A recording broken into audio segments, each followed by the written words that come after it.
Don Moores, and welcome to Montgomery Week in Review. Political campaigns are always interesting, but this year's national and local primaries have been especially fascinating. Brian Karem, executive editor of the Sentinel newspaper, will comment about this year's elections. May is a month that the county council during which the county council must make some key decisions about the county's capital and operating budgets for the coming fiscal year. Jane Winter, who comments for this program on a regular basis, has the details and so much more. The Gandhi Brigade Youth Media Project seeks to be, quote, be the change you wish to see in the world, end quote, by empowering young people. Evan Glass, executive director of the Gandhi Brigade, is here to explain. To increase awareness of the history of the civil rights movement throughout this nation, the Montgomery County Office of Human Rights sponsors a Southern Civil Rights bus tour for residents and other interested individuals. Jeffrey Slavin, the mayor of the town of Somerset, joined the tour not just for the first time, but for a second time. He's here to tell the details of his experience. Brian Karem. Don, how you doing? Wow. Those primaries, I mean, the dust is settled. Has it? That's a good question. Hopefully it has. Well, we had fascinating. I mean, why don't we start locally? Let's start with the Jamie Raskin race. Okay, the 8th Congressional District. 9 candidates. And probably the most expensive primary in the history of the United States, simply because one man dumped in $13 million of his own. Can I just say that I helped create his yes, wonderful empire by buying a lot of his wine. So you're to blame. I am to blame.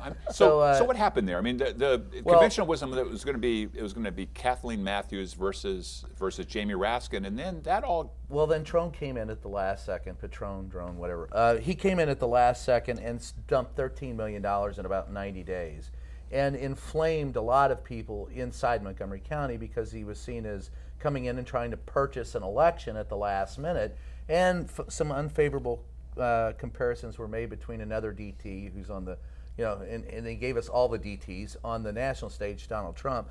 And so he angered some Montgomery County residents. He bled some of Kathleen Matthews' supporters away. Business. And it was surmised that with her endorsement from the Post, she would win. But up county, he won. I mean, in the outlying areas, he was overwhelmingly successful. And Jamie, in fact, polled third. He ended up third in some places. So it was Montgomery County that came through. Enough voters at the end decided that they weren't buying the BS, and they went with Jamie. The other big race was the Van Hollen Don Edwards race. Fascinating race. She tried to picture herself as, she pitched herself as an outsider, which didn't go with many people in some circles. And she was rather disparaging in her in her remarks after she lost the race. One thing, I don't want to monopolize, let other folks get in this thing, but what was really interesting to me with the Edwards versus Van Hollen race is that it seemed like everybody who she was supposed to have worked with, local leaders, for instance, in Prince George's County, others, African Americans, whatnot, said, we don't really like you. You never did anything for us, and became Chris Van Hollen's people. That was, and Heather Mazur kind of pounded that. She was very vocal in making sure that people understood that it was the service that she provided that was lacking. It's not that people don't want adequate representation of women and minorities. It's not that that was the issue. It was that Donna was the issue. I heard she was the first candidate ever in the history of the Congressional Black Caucus that the Congressional Black Caucus refused to endorse, which is, anyway. And the president distanced himself from her as well. There was some acrimony. The lies that whatever that came out about, distortion. There was some acrimony. I know you're supporting. I'm a big Donna supporter. Very friendly to me. Very interesting. But I'm sorry. Well, one of the things I know that constituent service ended up being a big issue, but I also know that Donna wasn't in office for 2 months before I heard staffers from Van Hollen's constituent services office all over the county trashing her. And I felt like it was a lot of it, some of it may be true, but a lot of it was also just kind of laying a story, I telling a story, and I hadn't heard sticking that, with it. but Yeah. I don't discount what you're saying. I didn't hear that. So there's a website. People want to learn more about the Sentinel. TheSentinel.com. All right, Love so, to have you. so we got the Congress, we got the Senate, and you guys come in. We got the presidential, the big one. Trump, our chump. That's he's in the news. How come you're not reporting any of the Republican results? We're gonna get to. We did report Republican results. In fact, Cox, who avoided us, he won the Republican nomination in the 8th Congressional District. He was the Tea Party candidate who said he wasn't going to show up at our candidate forum because he couldn't win against me. But I guess I don't. But what about the candidate that's running against Delaney? She has some good credentials. She does, and that will, we've invited both of them to a candidate forum, so hopefully we'll see both of them. We also have But she had quite a primary herself, didn't she? Yes. And it was controversial. Well, like you said, this whole election cycle has been controversial, and Donald Trump has added to the level of despair and loudness and shouting from the rafters, and I don't think that's going to change any between now and November. I think it's going to ramp up and get even more acrimonious. Well, the tie that binds all of these races together is, at least here in Montgomery County, I think people really respect track records, and they respect what things people have gotten done. And so especially well-informed voters. You could call them that, sure. And in the District 8 race, you had State Senator Jamie Raskin with a long track record of accomplishment, not to diminish any of the other candidates. And also in Montgomery County, you had our own Chris Van Hollen with a very long track record dating back decades here in the state. And they were both rewarded for that. Well, as one of the About 40 seconds. One of the candidates told me, he says, "This is the only time I've ever knocked on doors was in Montgomery County, and when I knock on the door, people ask me who my endorsements are, who've given them money, and where do I stand on the issues," and which is rare for them. And it's interesting because don't you think that while Montgomery County voters are looking at track records, a lot of the sense in the rest of the country is we want somebody, who has no track record. I think only in politics can experience be spun to be a detriment. And that, luckily, in Montgomery County, the experience came out. And I got to say, luckily for us, the experience that you've developed as a journalist around this country, we've been the winners because you're here with us. He didn't even owe me money. Jane Winter, welcome back. Thank you. So we go from the national, we go from all of the primary here in Maryland as well as we look ahead to the general. Now we're in the nitty-gritty for the budget and looking ahead for the education budget especially. So what's going on? The operating capital budgets, it's all just a I guess the biggest thing that people are watching is the question of whether the council is going to override the charter limit on property taxes. And people, ever since, you have to remind me what year it was, but the Ficker Amendment that passed means that in order for property taxes to be increased more than the rate of inflation, it has to be a unanimous vote on the council. So all 9 of them have to agree. So from early on, there was the first hurdle has been passed, which is that they wanted Ike Leggett to be the one who proposed this, and so we did. Because they're all running for his office. Right. So they wanted it to come from him. We're just going along with that. But so, this is the first year in several where the county executive's budget is above the maintenance of effort for the school system's budget. So there's an increase there. And then there's some expansion in other services. So what's the issue? Are we looking? Is it more money for teachers versus smaller classrooms? Is that because that seems to be the issue that keeps coming up? That's the way it's being framed generally by council members, because the sense is that they all are willing to vote to increase property taxes, but they want to be able to turn around and say to the voters, "Well, we did it because of this substantive reason." So like we did. And there's a lot of questions. There are a lot of people who are angry about this. The fact that the property tax level is so high to begin with, and there are people that are small business owners who also own homes who are upset about it. And then there are people who come to us. I get letters weekly about if they want to raise money for this reason, why aren't they at least going back and checking their budget? If I run a budget out of my house, if I make more. If I make less than what I got to cut spending. Why aren't they cutting spending in some areas where they can cut spending? And we've had numerous suggestions from including people inside the county government who want to duck and cover too, where they could cut before they ask us for more money. Well, we actually have had a number of years in a row of cuts. So That's what you are getting that it and gets as Ike tougher said, and look, tougher. if you don't, and part of the problem, look, I mean, I know they're talking about education, but there was that little lawsuit that was settled that the county has to pay back over a period of time, and that's also driving this. In addition, the idea that the county's going to divest itself of the liquor and lose $30 million a year is also driving this. I mean, it's not just, it's disingenuous to say, in my opinion, to sit there and say it's just education driving this. That's not what I'm, I know I that's think their that's not what excuse. I'm saying. I know that, but that's what they're saying. I think that what it is that the council wants to be able to say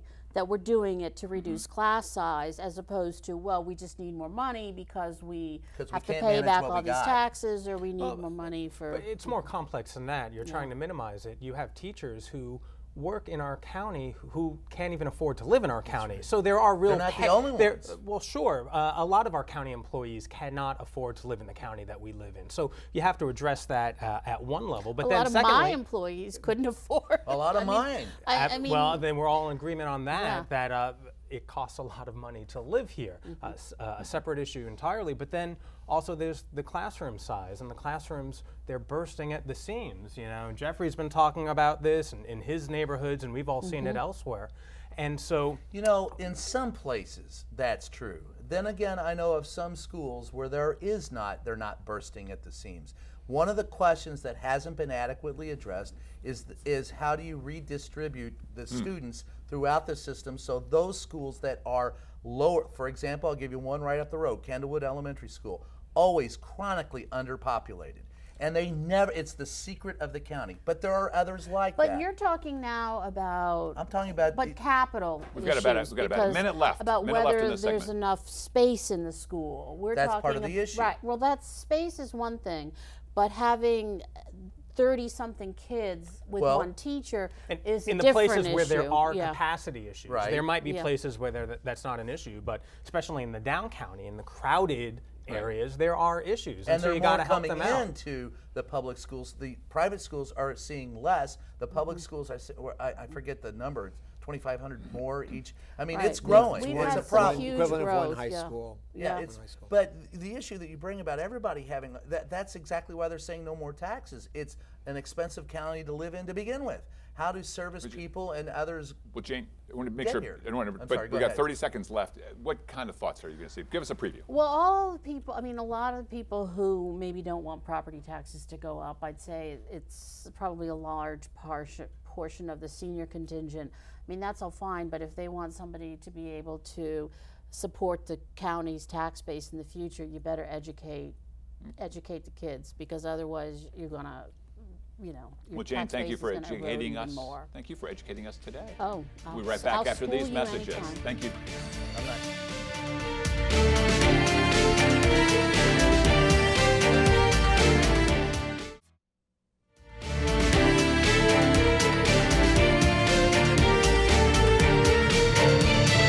And we're back. Evan Glass, welcome. I think this is your first time on the show. It is. Thanks for having me. So certainly it's not your first time at this studio. You're, wonderful. You stepped up to run for office. You came out of your career at CNN, where you put on some wonderful news things. Dana Batch, didn't you worked with Dana Batch for a long time? Yes. Saw her at the Tuesday night, and she was sort of heading up, and then Wednesday night with all of the... She's gone on to do great things ever since I left her. Only because of the preparation you provided, I believe. That's right. So I'm not touching that one either. Gandhi Brigade, let's talk about the Gandhi Brigade. Tell us a little bit about it, because this is the first time we're really talking about Gandhi Brigade on this show. Well, thanks for having me to talk about it. Gandhi Brigade Youth Media is an after-school program. We're a nonprofit that run after-school programs throughout the county. We're based in downtown Silver Spring, and what we do is engage our youth, middle school and high school students, make them into community leaders through media creation, through making meaningful media. We have a dual process where we talk about issues in the community, things that they don't normally get to talk about these days. And then we also teach them video production, graphic design, and digital editing and photography. And through those conversations and that learning process, they create documentaries and graphic design campaigns and public service announcements on issues they care about. Now, I'm going to go ahead and say website. I'll tell you right now, I'd love to have that. Awesome, thank you. So I would imagine coming out of your CNN experience, it's a natural progression, but it maybe not so natural. I mean, what drew you to this? Yeah, so I was a producer at CNN for 12 years, as you alluded to, covering politics, presidential campaigns, all that stuff. My loved my community as well, and tried a bunch of different things after I left CNN. And 2 years ago, a year and a half ago, when the opportunity came about to lead this community media organization, I took it on, and it's awesome, to work with middle school and high school kids who don't have the equipment, who don't have the mentors to work with them in school. It's really meaningful. Before we get into other questions, there's a website that people can learn more about the organization. It's GandhiBrigade.org, and if you're in a social media, every social media / Gandhi Brigade. Okay. I was going to say, and the reach, I mean, you're not just impacting the kids that you're working with, because the reach goes beyond that. Once they've completed a project, understand that, it's kind of released, or... It is. So most recently what we did was a documentary on the juvenile justice system. We spent a lot of time talking about the civil unrest in Baltimore, a topic that these youth clearly cared about, and that they never really had an opportunity in school or anywhere else to have these conversations. How media savvy are they, do you find? They're very media savvy. And so we created this documentary, spending 5-6 weeks over the summer, going up to Baltimore, interviewing the Attorney General, Brian Frosh, and some others. And after it was produced, we presented it to different boards and commissions. It was shown at the African American Democratic Club's State of Black Montgomery event. Several times. Jeffrey's seen it a few personal viewings as well. And so what? Not only have these kids produced media, but they're now being invited and to speak about it. So they are becoming content experts, and they like public speaking. So it's good for them. Well, as the executive editor of the last remaining newspaper in the Daggone County, I would have liked an invitation, but more importantly, I would love to be able to promote them, because that's one of the problems I find is kids coming out of school out of the college level who are not that media savvy, particularly with the different brand. I mean, there are so many platforms that you deal with today, and the younger kids actually are more. That's why I asked that, because I find out that some of my high school interns are more media savvy than the ones coming out of college. Yeah, it's a different type of media. I mean, they're showing me different apps that I'm downloading just to communicate with them, because they're not checking my email, and I might not be responding to their texts. But between Snapchat and Yik Yak and Kik and all these other things, I mean, it's fascinating. We could go on forever, but we've only got about 45 seconds left in this session. I know, Jeffrey, you were trying to get in with a comment or Well, I was question. just going to ask you, what's the collaboration between Montgomery Community Media and Gandhi Brigade? Montgomery Community Media has been awesome. You all, as chair of the board of Montgomery Community Media, you have been an outlet for our work, and I really value that relationship and look forward to creating more content for you guys to show on air. Oh, good. Well, Nice softball there.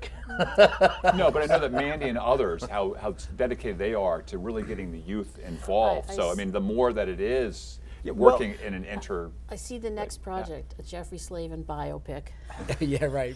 We're looking by for a the summer youth. project, but With the Sentinel. I worked one. in the Sentinel. I worked in the Sentinel, for the record. real quick, we got about 5 seconds left. Sure. Final word. A lot of exciting things taking place and coming into the future, and so I value these relationships and look forward to building more. Great. Thank you. And we value you, Evan Glass. Jeffrey Slavin, welcome back. Always good to be here, Don. Well, exciting, the second tour that you've gone on, civil rights throughout the South. I think I came on the show last remember. year to talk about it, and I wanted to go for a second year because Director Stowe of the Office of Human Rights added Little Rock, Jackson, and Nashville. And I've always wanted to go. I had been to Jackson before. I'd been to Nashville. But I had always wanted to go to Little Rock, where you have the Central High School National Monument, which is the only high school in the country that is it's an operating high school, but it's also a national monument. And what did you learn on this second time that you just to add in to what you learned last time? Well, the first trip? Well, once again, the only way to really understand civil rights history or all history is to sort of relive it. And going on that bus and thinking about Rosa Parks, when you're on the bus, and seeing the sites and being there at Central High School, for example, when the kids, the high school students, were escorted by the police to go to school. Right. And that wasn't just a one-time. No, it's one thing to go to a demonstration and get injured, but to go to a school day after day and confront that kind of racism. I mean, the Little Rock Nine truly are heroes. No, and the courage that the kids in Arkansas and Alabama and Mississippi and elsewhere of enduring that, but because they endured it, because they made it through, and you saw it firsthand. That's where they right. were. And the nice thing is that school now is very diverse. It is one of the best public high schools, maybe in the country, but definitely Arkansas. And we got to meet the students. We got to meet the principal. It's wonderful. Well, my question is, we had, that issue of civil rights kind of raised its head here during, even the Van Hollen and the Edwards campaign. How do you reconcile that? I mean, how do you stand here? What do you bring from there that you stand here and? Well, I think what it makes you realize that how people think we've come a long way. We have had a black president. We have civil rights laws that have passed, but still, black Americans are way behind in education and home ownership, in the professions, and so, what are we going to do? It's up to us. There's a phone number that you came with, and maybe you could tell us what that's all about. Well, that's the Office of Human Rights phone number, and the tour will go again next year. So I would like to urge all of you to go on the tour. Let me follow up real quick on Brian's question, because I think, as you mentioned the Edwards and the Van Hollen thing, it didn't really come out of Van Hollen, but a lot of what Donna Edwards talked about, and during that's part of the, and then really what was a bitter speech at the end, was really, why are you going elsewhere? According to her, we are in an incredibly racist place. She wasn't elected because of racism. Tell us what you say. I think the fact of the matter is that most of the underrepresented groups are still underrepresented all across the country. And as progressive as we might think we are in Maryland and in Montgomery County, the representation, I mean, our state Senate delegation, there are no black Americans in our delegation. But you're not saying that Van Hollen was a racist, right? No, I'm not. Okay. That wasn't the But when question. you look even at the representation of women, it's been in the delegation has been declining. It's a lot less now than it was a dozen years ago. Right. Look at the When I county was coming up, it council. was 4 women and 4 men in the congressional delegation. Now it's 0 women. Well, and then the county council was 4 women and 5 men, and now it's 2 women and 7 men, and you can really the same with our state see delegate the delegation. change in dynamic, and and then the national delegation. Let me ask you, I think one of the things that I've heard again with Representative Edwards is the issue is not whether an African American or a woman, but it's an individual. And someone said to me, and this made a lot of sense, she should never be in elected office. She's an advocate. She should be out with an advocacy organization, because it's really difficult, according to those who work with her, that she can't. I'm not sure that the Congress needs. I'm asking him real quick, and then. Well, the Congress doesn't have to be made up of all lawyers either. You Right. want to have a whole. I think the important thing about going on the tour is realizing we still need to be mindful of what person's identity is in terms of when you're voting. I mean, what you were saying to me is really just like a white patriarchy thing. If there were more women in elected offices, we wouldn't be talking about a tampon tax. We wouldn't be, we wouldn't have to be bringing up constantly issues that are personal to women. But my question is, can an enlightened human being, despite their gender, their sexual preferences, or their religion, make the same informed decision? I would never. I mean, I'm a man, but I wouldn't propose. That would be silly. It's not saying that any individual man can't be cognizant and well so it's represent. individual. But it's just that we should be saying is that, we've come a long way from when this country was established, and it was all white men, and at this point, that own property. Only white property owners. Well, guys, unfortunately, that's the final word. Jane's got the final word. Thank you guys for joining me today. And thank all of you in the viewing audience for joining us for this week's edition of Montgomery Week in Review. And what a Montgomery Week in Review it's been. I'm Don Moores, welcoming you to come back next time at this very same date, time to watch us again. Take care. By the way, I know what it was like.